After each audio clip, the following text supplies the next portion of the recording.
Let's go across to Gagan Banga, the MD of Indiabulls Housing Finance, who joins us to take us through his numbers. Good morning, sir. Thanks so much for joining. Could you take us through your numbers? Yeah, so the company has been able to record for the year overall profit increase of just over 21% to 1,901 crores, which incidentally is only the second time ever that a private non-bank financial services company has achieved that feat in India. So it is a very, very significant milestone as far as the company is concerned. The profit growth has come largely on the growth of the book and the net interest income. Net interest income has gone up by about 22%. We have been able to reduce our cost of funds significantly and have used that reduction of cost of funds to actually increase our growth. So the book is up almost 27%, which has contributed to this profit increase of about 21%. Overall, otherwise, credit quality has remained stable. We have reported both gross and net NPLs in line with what they were last year, same time. And we've also been able to stick to our guided range of gross NPLs, which is 70 to 90 basis points, and net NPLs of 30 to 50 basis points. So we are at 85 and 36 basis points respectively, which is well within this range. On capital, we are extremely comfortably placed. So we have a capital adequacy ratio of 18.36%. And we've also continued to provide reasonably aggressively. And we are today standing with a total provision pool, which is about 140% of gross NPLs.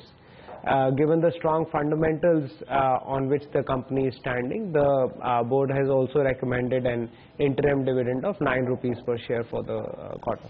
All right, Mr. Banga, then what was the cost of funds this quarter? Compare it on a sequential basis and also tell us about the spreads. So we started the year with about 10.14% and we've ended the year at a cost of funds at 9.7%.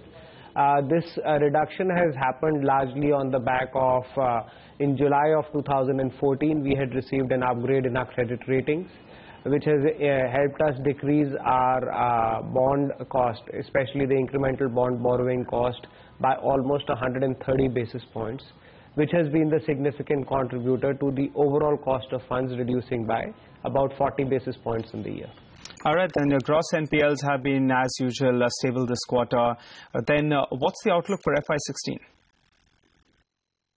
I think the credit environment in the country will still take a short while before it starts reviving. As I understand, most lenders continue to show a reasonable level of stress on their balance sheets.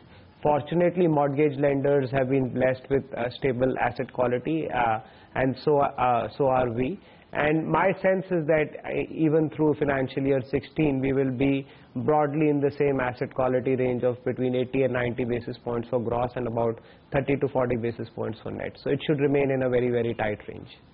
But as a stated policy, we will continue to use any additional earning that we may have due to a one-off of any kind to provide more aggressively. This year also we have an overall credit cost of about 50 basis points, while the business only demanded credit costs of about 30 to 35 basis points. So we've used the additional 15-20 basis points to kind of build buffers in the business, and we would continue to do that through financial year 16 as well. All right, then what are your current lending rates, and do you think you could take a lending rate cut based on your current cost of funds?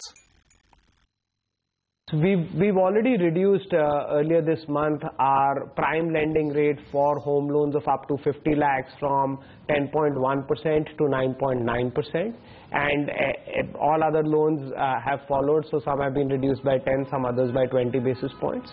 My sense is that if my cost of funds is to come down by 30 basis points, most of that we would like to pass on, and we would also like to see our own lending rates lower by at least 25 basis points before the end of the calendar year.